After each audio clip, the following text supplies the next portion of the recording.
Pessoal, no dia de hoje eu trago uma fala do Lula lá naquela reunião da ONU em Nova York. Aquela alegação de que Trump não gostaria ou não o receberia foi por terra, que era uma alegação. Mas também ele alega que a agenda está cheia e não quer ir conversar com Donald Trump lá no Salão Oval. Segundo a sua assessoria, ele estaria disposto a manter contato telefônico. Será que aquela recepção do Trump ao Zelensky e também ao presidente da África do Sul tem algo a ver com isso? Também eu trago no discurso da ONU em que ele elogia o regime de Cuba e Cuba não merece as sanções que está recebendo. E ele foi visto com uma cara de nada amigo do secretário do Tesouro dos Estados Unidos, que ficou indignado com as suas palavras. Ele é equivalente a um cargo de ministro da Fazenda ou a função do Haddad aqui no Brasil. Aqueles artistas anistiados, Gil, Chico, Caetano Veloso e companhia, que são contra anistias, mas aquela música Cálice só valia lá naquela época. Agora isso está acontecendo e eles ficam pianinhos, bem quietinhos. Tudo a ver com aquela Lei Rouanet, tão defendida por eles e tão bem administrada no governo Lula.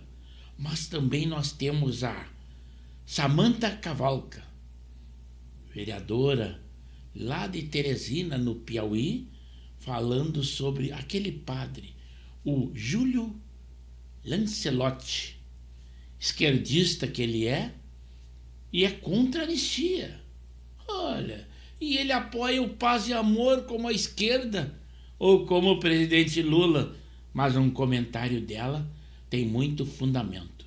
Vamos agora então um pedacinho daquela fala do Lula lá na ONU, citando Cuba. O Haiti tem direito a um futuro livre de violência e é inadmissível que Cuba seja listada como o país que patrocina o terrorismo.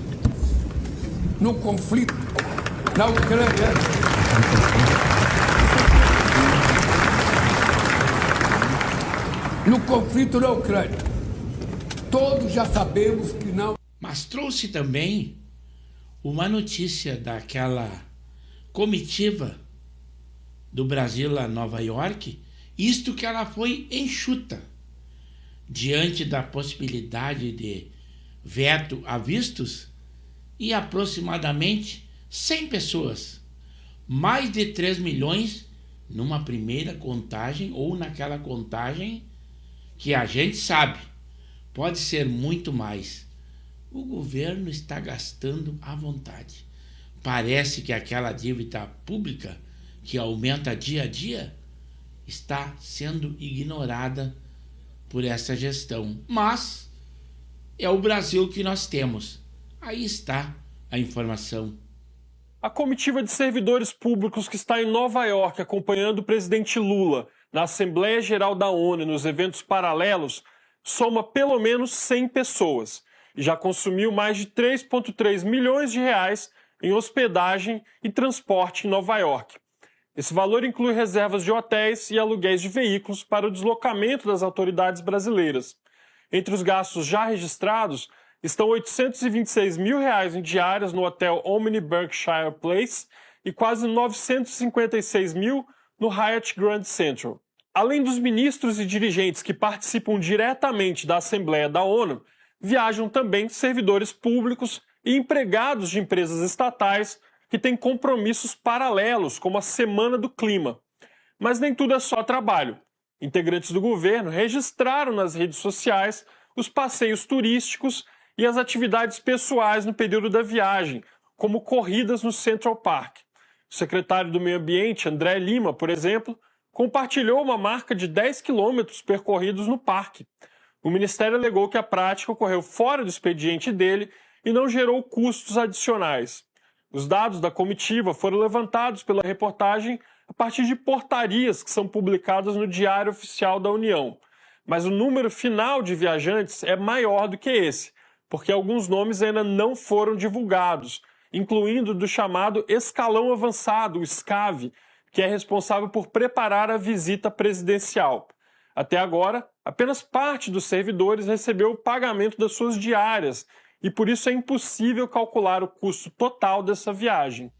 E agora então o comentário desta vereadora, deste cara que se diz padre, mas ele é, em primeiro lugar, um esquerdista e apoiador do governo e apoiado pelo governo e seus asseclas. É vice-versa essa afeição um pelo outro. Olha quem apareceu para falar mal da anistia. O padre morto-vivo. Morto para falar algo sobre o governo do Lula e vivo para falar besteira. Eu tô falando do padre Júlio Lancelotti. A covardia daqueles que querem blindar a bandidagem. O fascismo não passará. A anistia não. Bandidagem não. Vamos deixar claro que eu nem gosto de chamar esse ser aí de padre. E eu não vou chamar mais não. Sob o Júlio Lancelotti, existem suspeições de todas as espécies. Ele já esteve no centro de denúncias envolvendo corrupção. Já foi acusado de assediar menores de idade. E a última desse nefasto é que ele narrou um documentário contando a história de Santa Marina. E nesse doc, ele diz que a santa é trans. Pra mim, isso é um lobo travestido de padre. E que carrega o espírito de Judas. É um traidor da Santa Igreja Católica. Para pensar aqui comigo. Cristo ensinou sobre o perdão. Mas esse que se diz padre é incapaz de perdoar a Débora, que pintou uma estátua com batom. Para ele, ela não merece perdão via anistia. Perdão para ele só merece se for latrocida, estuprador, corrupto. O caquético Júlio Lancelotti, tenha vergonha na sua cara. Quer ser político? Abandone a batina e vá encarar as urnas. Seja homem, pare de profanar o evangelho. Pare de usar o nome de Deus para justificar as ideologias nefastas da esquerda. Eu, como católica, falo aos católicos quando me refiro ao Júlio Lancelotti, mas eu sei que existem inúmeros pastores evangélicos que também se vendem. Então, povo de Cristo, fiquem atentos a esses falsos cristãos.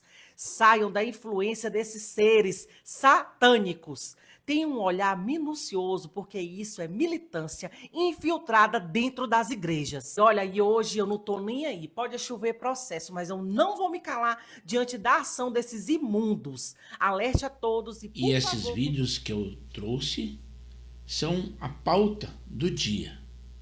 Eu espero que todos vocês que o assistam na íntegra. E depois disso, aí sim, se acharem por bem, teçam seu comentário.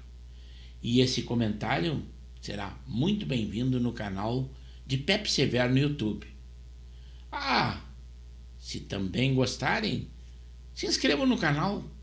Temos edições diárias e os mais variados assuntos